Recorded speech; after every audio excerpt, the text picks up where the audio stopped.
Hello everyone, bringing you another video today where I'm joined by David Sayer. If you've seen my previous video where he talked about his experiences in the Gulf, you'll know David served with the Royal Artillery. And today he's going to be recounting some of his memories of serving in Northern Ireland in the 1980s prior to his deployment to the Gulf. It's something that was discussed in that video, and David's very kindly agreed to chat with me again and recount some of his experiences over in Northern Ireland. Hello again, David. Hello. Nice In the sort of semi-formal way of starting these things off. And for those who've perhaps watched previously, they may have seen the previous interview you very kindly carried out with me, where you've talked about your experiences in the Gulf for the 30th anniversary of the Gulf War, the first Gulf War, as it's now sometimes called. Yeah. But of course, you also served in Northern Ireland, which was you said you would be willing to chat about your experiences serving in Northern Ireland as well. So, one thing I did want to ask just before we sort of get into that is, for those who perhaps haven't watched it, to clarify, when exactly did you join the British Army? And just for those who haven't seen the other video, when is it you left? Yeah, so literally, I joined the British Army on the 18th of March 1985, and I left at the tail end of 92 into 93. So it was generally about November 92 I left.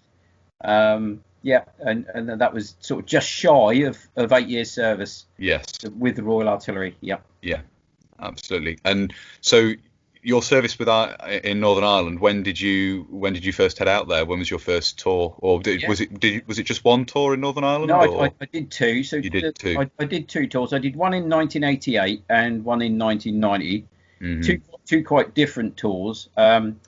Yeah, so roughly it went out about the same time each year. So we went out in early spring and came back early summer on both those tours. So generally about early March and came back about sort of early mid-June. Sort of just going around about the 3.5 month duration, really. Yeah. So that's pretty much when I went out there. Yes. So starting with 1988, I mean, where were you deployed for that tour? Where were you operating? Yeah, so both tours I served at the same location. That was, okay. That was at the what they called the Longkesh Maze Prison, which is in County Down on just shy of south of Lisbon, between the County Down and Antrim border. So there was a big army base there just outside the prison itself, and one of our main tasks obviously was to support and protect the outside of the prison at that stage. I believe some of the early tours, a lot of the guys had been involved maybe more intricately in the prison, but we literally were the force there to protect the prison officers and the infrastructure of the prison itself. Yes. Yeah. So support, obviously the internal duties within the prison were carried on by the prison wards and so forth, and you guys were protecting them from external threats. That's right. Yeah. So what we had is, and you have this throughout, or you used to have throughout the province, was you get your own, as a unit, you get your own what they call a TAOR, which is a tactical area of responsibility. Yes. And ours was all the surrounding area and the immediate area, obviously, of the prison. And all sort of, it wasn't a particularly large TOR, and we could dominate the area quite well, actually. And the area itself was quite a receptive area, i.e. it wasn't sort of a particularly hostile area. No. It didn't have a great deal of Republican sympathisers in that area. So mainly sort of Protestant Unionists around that area, although small enclaves of Catholics, and they tended to be more sided with the Republicans, and not all cases, of course. You can't brandish them all the same. And I met some great people over there from both sides and both different religions. So everybody always sort of labels it exactly the same between Protestants and Catholics, but I didn't find that was the case. No, I was going to say, I think that's a mistake that some people make when they think of the Troubles, is the idea that there was an absolute black and white split on religious and political, that the religion and politics followed exactly the same way, or even attitude towards the situation. So what sort of, within that area of operations for you guys, what were your duties? I mean, can you give us a little bit more detail about what you? Yes, yeah, absolutely, yeah, fine. So generally, you broke down into three different types of sort of activities. You done 5 days static duties around guarding the prison, which is mainly, which sounds very dramatic, but it's actually a lot of the huge towers you see around the prison. If you see any pictures of the Maze prison, it's absolutely surrounded by these towers. And we used to do 5 days of shifts on these towers, and we'd be doing 6 hours on, 6 hours off. And then we'd go on to a second stage, which is another 5 days of, like I said, guarding the local tactical area of responsibility, quick reaction force. You'd have a team that were fully clothed and ready to go at a short notice to deploy anywhere and do anything as a quick reaction force. And you did that for 24 hours. Then you might do other local duties, local patrols around there, and you do that for 5 days. And then you go off onto what we used to call patrols part of it, another 5 days, when you go further out of your tactical area of responsibility. And then we would go sort of west of Belfast up to Divis Mountain and around that up that area to the west of the Belfast enclave, and around Lisbon itself, other areas around there, Jamora, Hillsborough. There was quite a few areas, and mainly most of those patrols were in Land Rovers. And the type of Land Rover we had there was the old Series 3, which was either the lightweight, very short wheelbase Land Rover, or the longer version. And we'd go out in teams there to mainly carry out what they call VCPs, vehicle checkpoint. Of course, and we used to do stop, checkpoint, headlights off. Yes. Yeah, that sort of thing. And you'd have one vehicle would go across the other side of the road, and you'd do a staggered checkpoint. And you would stop and search, and you would do that for literally what we'd call a snap VCP. You'd do that for a few minutes, move on again, and do another one. And you'd have these points. You'd call them in where you were doing them, and you would do them day and night. So most of the threat there was by some of the terrible drivers around the area. Certainly at night time, you can imagine. You got a Green Army Land Rover there with guys all dressed in camouflage. And there you are with a few dim lights trying to stop vehicles and search them at night time in the pitch black. So I was going to say vehicle headlights were not as good in the 80s as they are now. So since Series 3 Land Rover headlights are not great anyway. We used to do a lot of VCPs. Now when we're in the area of, I'll just go back to the tactical area responsibility. We do a few more. We do a mixture of VCPs, but we do foot patrols as well. But we would very rarely stay out overnight.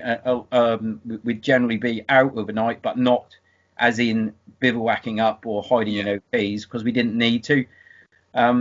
We generally had enough troops to sort of cover the area quite comfortably, so we could fairly sort of rotate people around. So we always had as they say, we've got a foot on the ground, and generally we could dominate the area quite well from a security perspective.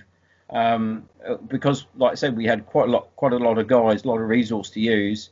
We were very fortunate in that degree, and not a large area to patrol. Sorry. There's inherent advantages of being able to rotate people through those duties, because you don't get fatigued at one particular duty. Particularly, I imagine duty in the tower, the towers and so forth, was quite perhaps the most draining in that regard. Quite monotonous, Simon. Really, quite boring. If you're up in a tower for 2 hours, it was two of you in there, so you had somebody to talk to. But it could be quite boring for 2 hours, and then you'd rotate to yet another, and then another. 6 hours of that, and then on your 6 hours off, you had to go get something to eat. You had to wash your clothes, wash yourself, get some sleep, and also get some exercise. So you had to keep fit, and sort your kit out. So polish your boots rather, wash your uniform, dry it, press it. So that was quite admin time consuming on your time off as well. So they certainly those times, although you're in the tower, seemed to drag. When you were off, they seemed to go very quickly. Very quickly, absolutely, yes. Try to get some sleep and do all the other bits and pieces, routine-wise, you sort of went into this, like you say, these blocks of 5 days, and you would then invariably, at the end of the patrols week, you go back to back to your duties and your sangers. On the patrols week, we tended to enjoy that more because you spread out with your local area. And like I say, you went to other areas within the province in Antrim and County Down, and it's far more interesting to go to other areas and do slightly other things. I mean, we did do some sort of overnight OPs, looking at areas where we thought terrorists were test firing their weapons or range firing their weapons. We found some old quarries where we found signs of weapons being used to test their weapon systems. So we stagged them out for a few series of nights in the vain hope of trying to catch them if they came back. Yeah. And sort of OPs, where the Long Kesh prison used to be, there's the M1 motorway runs right to the south of it. And the trouble we used to have there was vehicles would stop in the lay-by, and it could be just inquisitive public really taking photographs or the media or anything. So we used to lie and wait the other side of the hedge and wait for them to pull up, and if they started taking photos, we'd jump out at them. So and say, "What are you doing?" And question, get their vehicle registration and ID documents and call them in and that sort of stuff. Some of the other duties which was interesting was working with the RUC, of course. I quite enjoyed that. You get a different sort of tank when you went out with the police, and those guys I've absolutely got nothing but sort of praise for. They're very professional, and the UDR as well. Those guys lived out there constantly all the time with the threat of, and their personnel security had to be very good.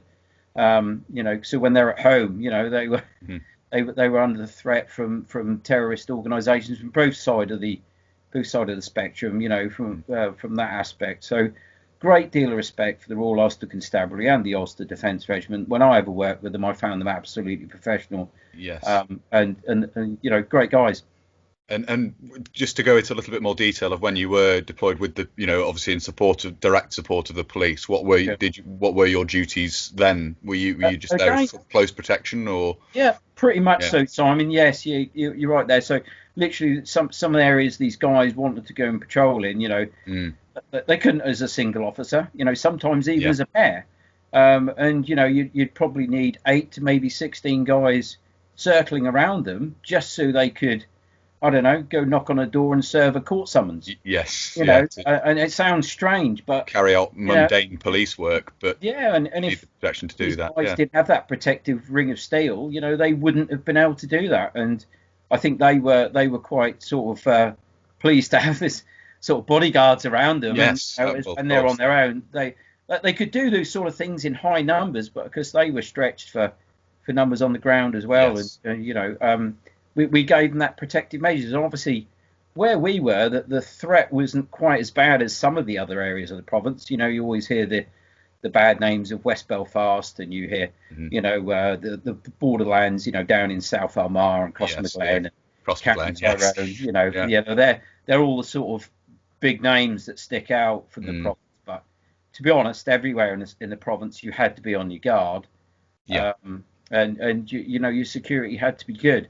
And that was the biggest threat, I think, to us was, we did a lot of training before we went out there, done Northern Ireland training. And you sort of went out there with the mindset, is it going to be a bit like, like a war zone? What's it going to be like? Sort of find your way on your first sort of tour. But the worst thing is over a period of time, you get complacency. Of course, yes. If you get that, that's when... unfortunately, terrorists are looking for a weakness in you. If you have routines or you become a bit slack in what you're doing, that's when they'll try and strike when you're at the weakest. So you have to be on your guard against that sort of aspect of it, and your professionalism has to be good. And I must admit, on my first tour, there was an awful lot of activity on at that time. I don't know if anybody could recollect the early part of 1988 was quite a sort of strenuous year of activity with both sides of the Unionists and the Republicans having a go at each other, and there were some quite shocking events at that particular time. Attacks on funerals, and very, very sadly was the two corporals who died from the Royal Signals that were murdered by the IRA and beaten severely before they were murdered. And that was we were on tour at that time, and that was quite shocking to see on the on the TV. But the heartening point of that, Simon, is I was out on patrol that day, and we could hear the radio chatter on the phone, on the radio.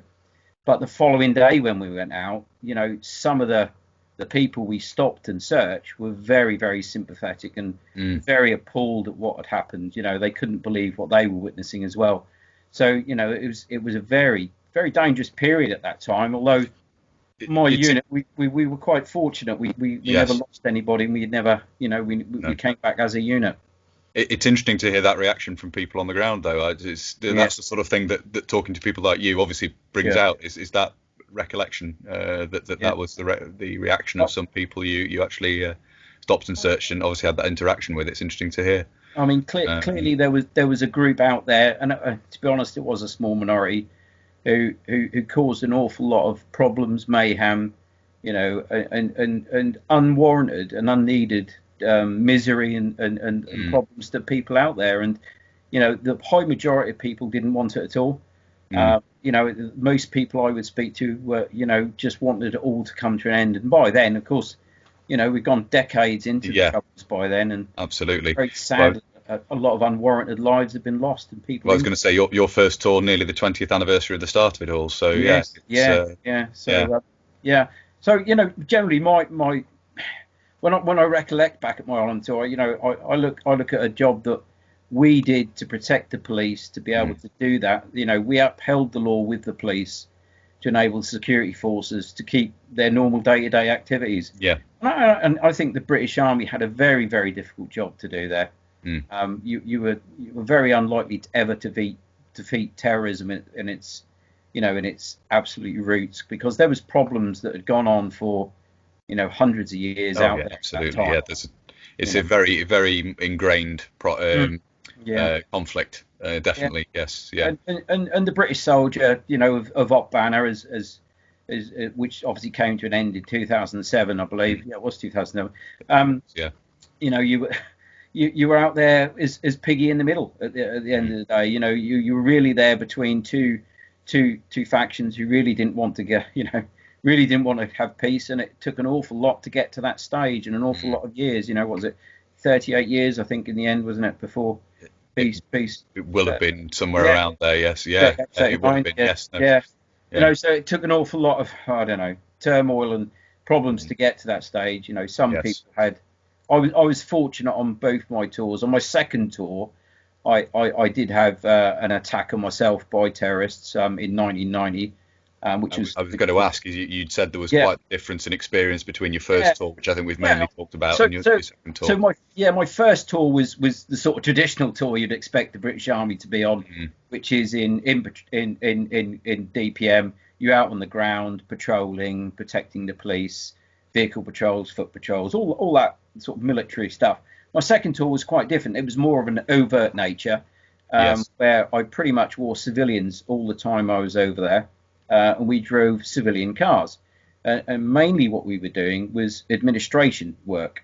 So we were transporting the troops around in an overt nature, mainly at night, but we did do some movements in the day, in the back of transit vans, which had these seats in, so you'd have about 8 guys sitting in the back, and you'd drop them off and pick them up in the middle of the night or the early hours of the morning, and they could go out and do a foot patrol. Or we'd transport them from one base to another. Yes, because I was going to say, I think one of the photos you've sent looks like a load of group sitting in the back of a transit van rather than a military vehicle. Yes, absolutely. Not the most comfortable nature of travel, but it used to work. And then there was escort duties we would have to do. So if there was equipment or ammunition or something that needed transporting, we would go out on a couple of cars with armed guys, front and back. And we'd transport big lorries from one place to another. We're transporting ammunition or something. Other ones would literally just be stores, So the army needs food and ammunition and radio spares and all that, new equipment, whatever it is. And we would drive around different parts of the province, and I got to see quite a bit of the province by doing that, which was quite good. So you're in a plainclothes security role, essentially, escorting these supplies. And pretty much we were armed with 9mm pistols doing that, and we had a car bag which had the old Sterling submachine gun in. Yes. So that was pretty much our protection. And the biggest threat doing that was running into an illegal VCP, an illegal vehicle checkpoint, manned by terrorists, because that would have been a bad day if we'd ever gotten there. There were accounts of that happening with civilian dressed British military all over there. But again, we'd trained for that, and we'd done lots of driving and lots of shooting on the range and all that, and anti-ambush drills to practice ways and means of out. But fortunately, that never happened to me. No. But you do run the risk, of course, of being outgunned in that scenario, of course. Absolutely, and I think what a lot of people don't realise is by the sort of mid-80s, the IRA, as an example, have been supplied heavily by Colonel Gaddafi, the Libyan dictator at the time. And he'd given them Semtex, AK-47s of various different types of assault rifles, well equipped. So the IRA was probably got some of the best military stores at that point, and some of the best heavily armed that they'd ever been in their sort of stage of their fight of for republicanism in the province at that stage. So they were quite well armed, and they were quite a potential threat there without doubt. Yeah. One of their favourite means of attack, and it always seems to hit the press lines, is the mortar bomb attack. And that's exactly what happened to me. I was literally driving down to Portadown in early April, latter part of April, and I literally drove. So unfortunate, I drove into the security forces base just as they started mortaring it. Oh Christ! So I'm driving a white transit van, and all of a sudden, there's this huge explosion, and lots of I think it was Mark 10 or Mark 12 mortars going off, and all over the place as well. So it was a favourite sort of modus operandi of attack was the use of the mortars, because the IRA then dropped them into the security forces base and hope to wreak havoc. It's an interesting, from a dry historical point of view, sort of as I would look back on it, it's interesting to see the arms race that took place, because of course you end up with the fortified British Army bases and so forth, which leads on to them finding a way to attack these using mortars and so forth. It's terrifying but fascinating to see how this back and forth of a new precaution, a new method of attack happened through the decades of the Troubles. It's and the training had evolved a lot better, I think, by the British Army by then as well. So we'd had to learn to get better by the 80s, and I felt we had got better. The tactics were better, the kit was better. So like the flak jackets that we were given were the improved Northern Ireland body armour. And that was a side opening and over the head type flak jacket with 2 Kevlar plates on front and back. They didn't. I do have to. I have to make a video on that soon. To show people, I've recently got the plates for it, so I'll have to make a video. And it's amazing, Simon. You wear that, you feel the weight of those when you got the plate. You soon, after a period of time, you soon get used to wearing that thing, and it becomes like just putting your coat on. It becomes quite strange. But that they were an improved flak vest on the previous ones that had been sort of the early years of in the 1970s, which looked very similar, I think, and were some of the old American flak vests, weren't they? That's right, yes. Era. So, if you look at the very nerdy military collector thing, if you look at the British-made covers for them, they actually have a US stock number, because the filler, is, it says cover 4, and then it's a US stock number, because the fillers were all American at that point. They were primarily American. We'd made a small amount. But exactly as you say, it was basically US body armour at that time. We had those horrible things when I was in the British Army of the Rhine to do guard duties on the main gate. Right. Because we'd been wearing the new body armour when we came back to Germany. Yes, you got the old stuff. The old things again. We're like, oh, for goodness sake. So they weren't the most comfortable thing to wear, and I'm glad we had those. And that went under your combat. Yes, you used to wear like a shirt or a t-shirt, depending on how hot the weather was for the day. Then you put this thing on, and then literally a smock over top. So so you walked around, looked like you were far bigger than what you actually were. Yes, absolutely. Yes. It's the universe, but but it did keep you warm, kept you dry as well.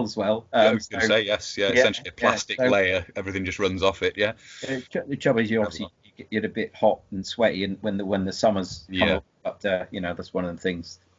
Yes, I was going to say it's just one of those things. I'd stick with the body armor. I think it's a worthwhile sacrifice getting a bit too hot. Absolutely. Probably. Yeah. Yes. So kit wise, I mean, the improved Northern Ireland body armor was good. On my tour in '88, we were still wearing pretty much our berets with blackened cap badges at that stage. Now, when I went back in '90, the guys that were doing those type of patrols, and obviously I was doing the civilian thing, as I said earlier. They were pretty much wearing their Mark 6 helmets all the time by then. Yes. But what we did have in '88, we had the visors and the protective sort of neck back guard, nape protector, I think they call it. Yeah. And to be honest, wearing the Mark 6 again was a far improvement on the old steel helmets we'd had before. So that was an improvement. Boots wise, of course, we'd all got the old combat highs by then. So the previous sort of things that everybody had always talked about getting was the Northern Ireland patrol boot. But that was gone by my era. And we were pretty much all in combat highs. And of course, you had your Northern Ireland gloves and your bog standard DPM. What we did wear was we always wore the DPM camouflage and not the lightweight trousers. Yes, which was very much earlier. Mainly through the threat of petrol bombs, because polyester. The high polyester in the lightweight trousers, although they dry very quickly and are very comfortable to wear in that type of environment, the combats, being lined, give you that and more cotton. Gave you a little bit more protection from that threat. So that was we always wore the combats. The only other thing we did do when we were back in Germany before we deployed, they stitched an extra. I don't know if you've ever seen this in any jackets. They stitched an extra layer of cotton, and it was mainly DPM material in the back of everybody's smock. Right. It's mainly to prevent the rubbing of the back plate in the knee-bud flap. Right. Because I think that sort of had a little bit of a raised part on the back, not for the front, but the back had a little bit of raised the plate, and I think they used to wear out the jackets. Interesting. So they put an extra little bit of cotton in there to try and stop that sort of wearing through and wearing your jacket out, basically. I'll have to look at the fitting on the body armor to see what you're talking about. I'll have a look at that, and I'll bring it up in the video when I look at it in the video, and I'll have to keep an eye out for that on combat smocks, because I've not. It's not something I've come across, but I would explain it if I find one with that. Definitely, that's interesting. And of course, we had a mixture there. It was, so I had a 68 pattern jacket. I think all my trousers, I pretty much got 84 pattern trousers, and I wore a windproof smock when it was quite a hot day, because they were a lighter smock to wear. And I had a couple of 84 pattern smocks, and one I'd had modded with. Funny enough, I think people laugh at this, but you used to get the old elastic socks. Yes. And if it was cold, it would retain that much more heat on your wrist. So I had like a couple of 84s, a 68 jacket, and a windproof. So you could afford for them to get dirty and wet, and you could still put a dry, warm jacket on. And a lot of guys used to try and get bucksheet jackets out there. Yes. But we preferred the 84s because they dried a little bit quicker on the trousers.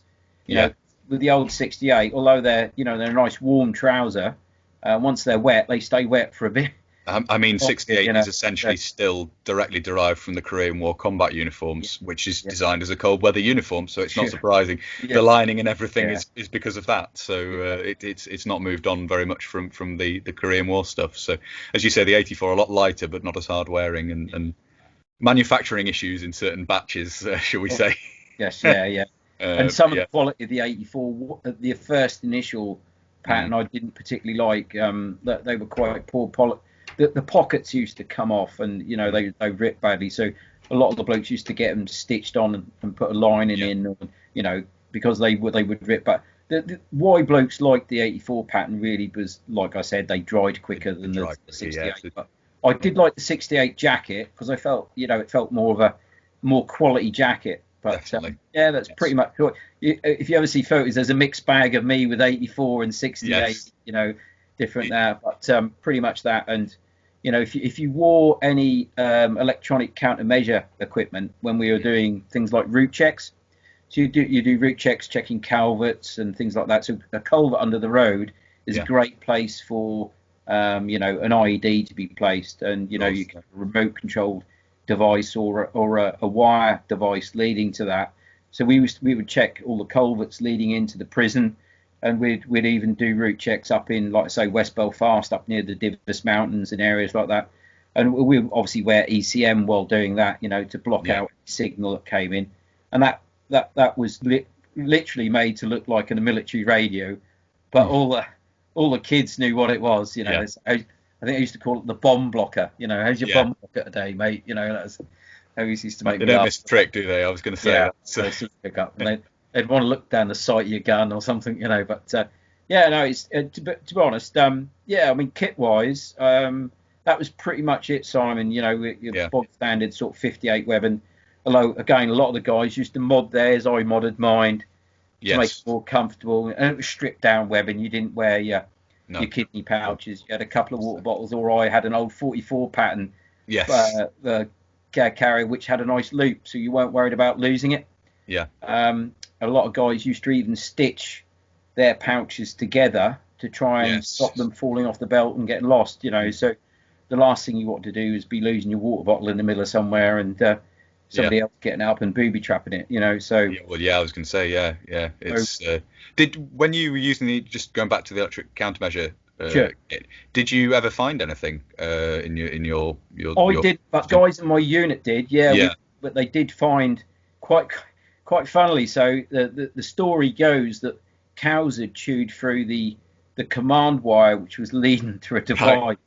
So the cows had stopped the provisional IRA from whatever attack they were trying to orchestrate. Unionist cows, and they chewed through, so the firing point of where they tried to initiate obviously hadn't worked. And I mean, some of these cables were literally buried into the ground as well, so they were well hidden. But this one had been hastily surface mounted, and like I say, the story goes that the cows had chewed through it, and they found, and the IRA by then was starting to use you always hear the milk churn bomb. When I was out there, they were starting to use wheelie bins a bit more. They'd steal a wheelie bin and pack that full of explosives, because it's a container at the end of the day, and they were sort of being used for that sort of that use anyway. But well, it's a container which wouldn't necessarily attract attention straight away. Oh yeah, I mean, as with a milk churn, but interesting. Well, one of the things that is sort of, when I look back on it, we used to sit and watch the local news, your regional news, and you would look at it. And now out in Ulster, you would see an event there every day. There'd be something of some magnitude gone on, be it from a little bit of minor aggro, a riot. Minor aggro is anything less than 50 people involved in a mini riot. That's what we used to call minor aggro. And you'd hear shootings, attacks, intimidation, a bomb's gone off here and that, and nearly every other day you'd have something on the regional news. But of course, then the national news would come on from the BBC or ITV, and there'd be no mention of it. Now, if that had been back on the UK mainland, that would have been big news. But it become quite blasé that we'd sit there and listen to it. Desensitized to it almost. People. It's someone high up saying people aren't going to be interested in hearing this. Bring me back something big, sort of thing. Which, if you ever look on the internet, and it's quite interesting, because I did a little bit of sort of history just to remind myself about how many sort of incidents really went on in Hot Banner. And if you look at the amount of terrorist attacks that went on, there's practically nearly every week, nearly every other day, there's something going on. It's not all necessarily big incidents, but there's something going on. And I think the British UK mainland was really quite, maybe, I don't know, a bit oblivious to how many incidents were happening at the time. It was rumbling on constantly, rather than and I was watching a documentary, a period documentary made in the 70s on bomb disposal guys from the Ordnance Corps, and talking about how they get, like, every day there is at least a false alarm. But all the stress that entails. So even if it's not necessarily an actual, there's a call out every day to something suspicious or something, because everyone's on edge and everything else. So I think that, as you say, I think the people forget that it rumbled on constantly. They just remember the big events. They remember Yes. the broad, bigger event, and particularly when something happened in the mainland UK, the bombings and so forth. That obviously they drew a lot of attention. But I think it was a constant. There was as you say, there was near constant aggro of one nature or another. Oh yeah, and people absolutely. forget that, as you say. I think they do. And what was quite interesting, we deployed for about 5 days at Crumlin Road up in Belfast. Yeah. And we'd gone from Lisbon, which had the majority of Lisbon pretty much was a Protestant town, and although they had a very small Catholic community there, but generally you didn't get a lot of aggro when you're on patrol around Lisbon.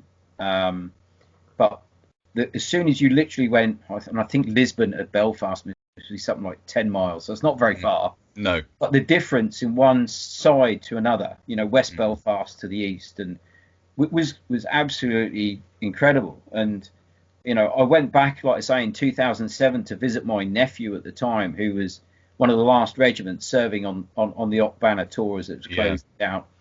And I was driving around, and I could see the difference then, from having last been out there in 1990, and then in 2007, the difference in social changes. Some of the old slum areas have been flattened, and new housing estates up, and living standard had been risen, and they didn't have that same. It sounds strange, but didn't have that same sort of feel to it. When I was there was this sort of aggressive feel to everything that you felt as a tension. And it was an awful lot of tension. Yes, you're right. It was a strange sort of. Well, I suppose when you're a young man, you just, you're a soldier, you take orders, you go out and you do the job you're told to do.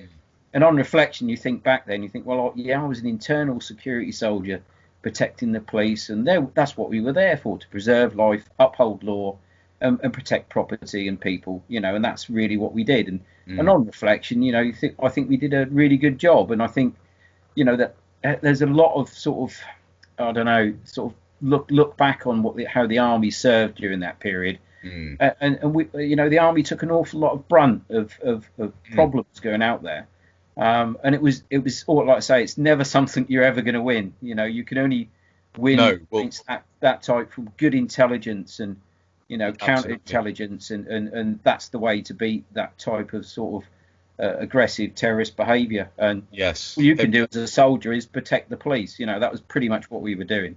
Absolutely. Well, there's interesting interviews very early on with oh dear Lord, I've forgotten his name. The general commanding in what date would it be? Anyway, he says he's asked by an interviewer. It was an old Thames television interview.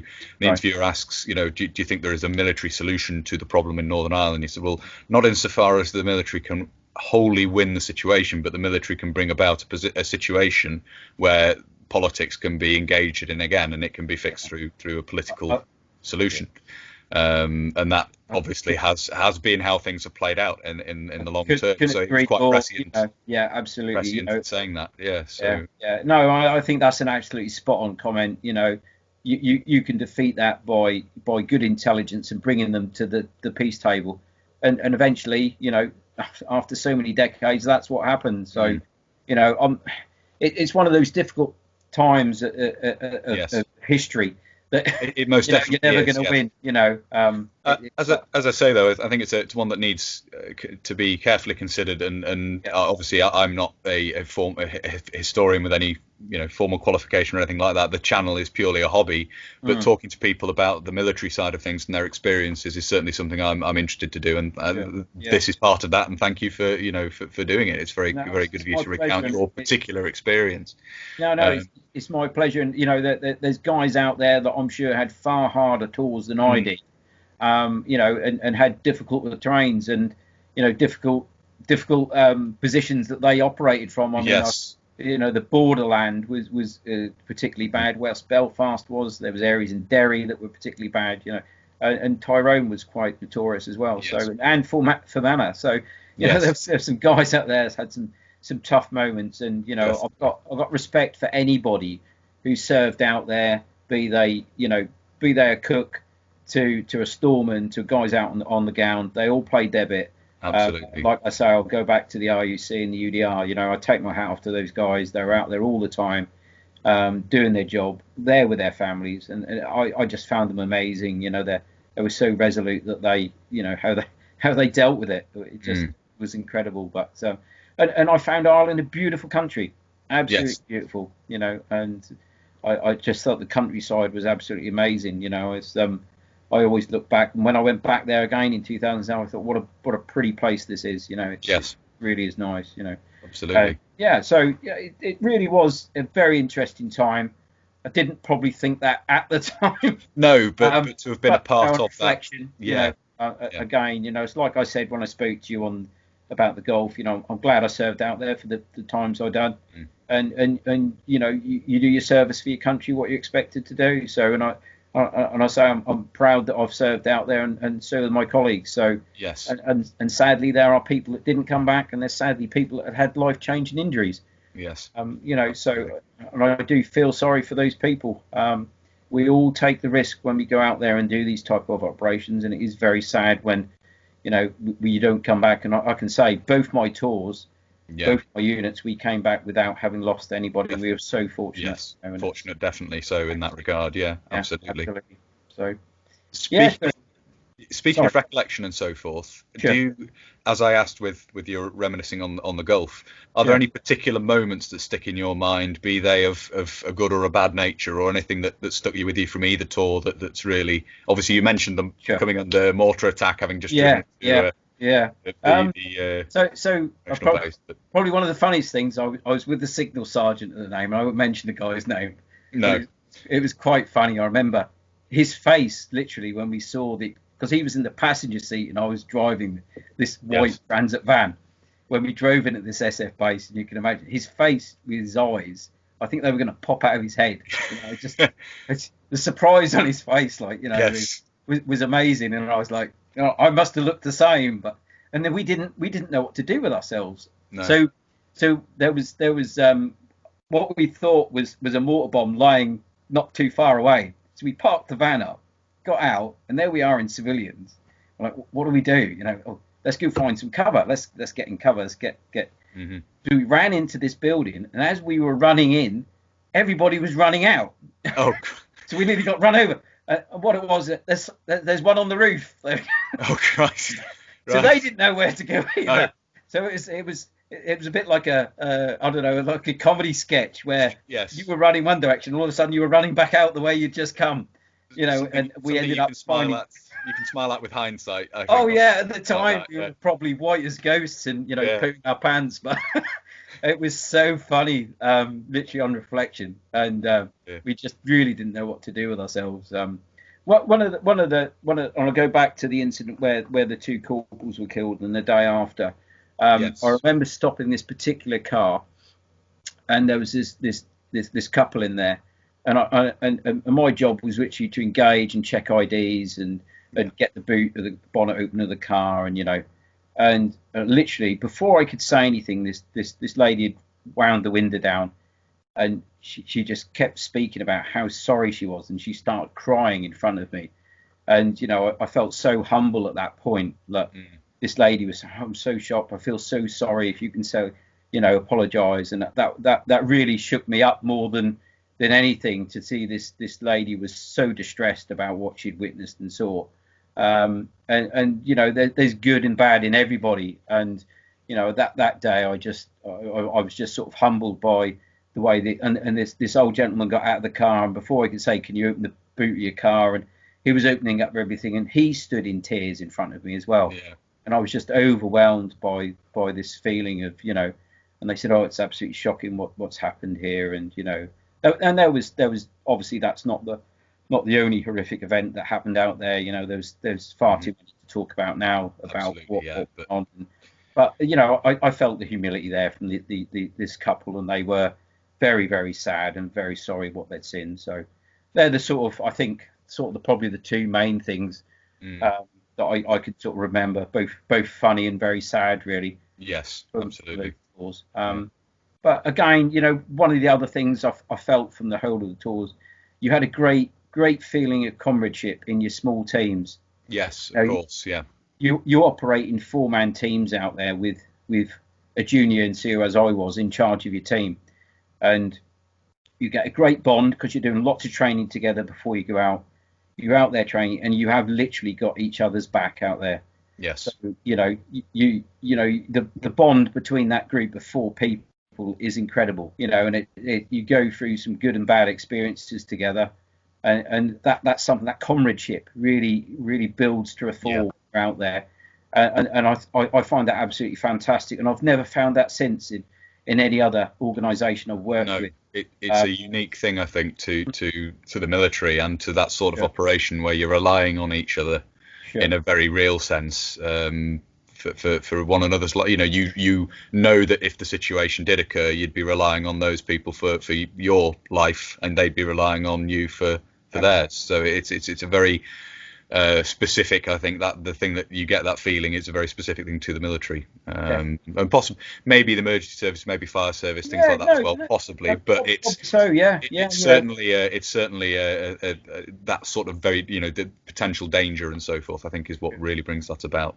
Absolutely, and that's something that always sticks with me, because you really take each other through the good and bad times, and you'll remember those instances, the funny things that go on in between, and then the bad things, and it's great, absolutely great.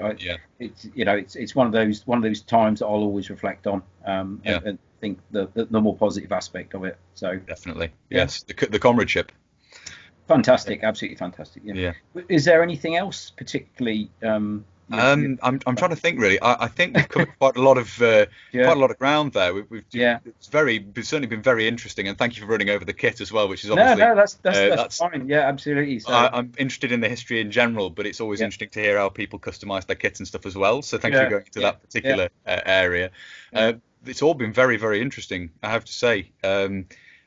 Thank you very much once again for agreeing to come on and chat and talk about your experiences. It really has been fantastic. And just one last thing I would clarify. So when you went out in '88, you'd already been promoted Lance Bombardier at that point. Bombardier there, So I remained a Lance Bombardier. Obviously, I was still out at Lance Bombardier in '99. Strangely enough, I'd only literally just been promoted when I went out there in '88. Yes. The year before, I was 20 years old in December 1987, and I'd just passed my Carder course. Yes. And I came second on that, and they promoted me at the end of that course. And then I'm told, all right, we're going to Northern Ireland. Here's your team. Right.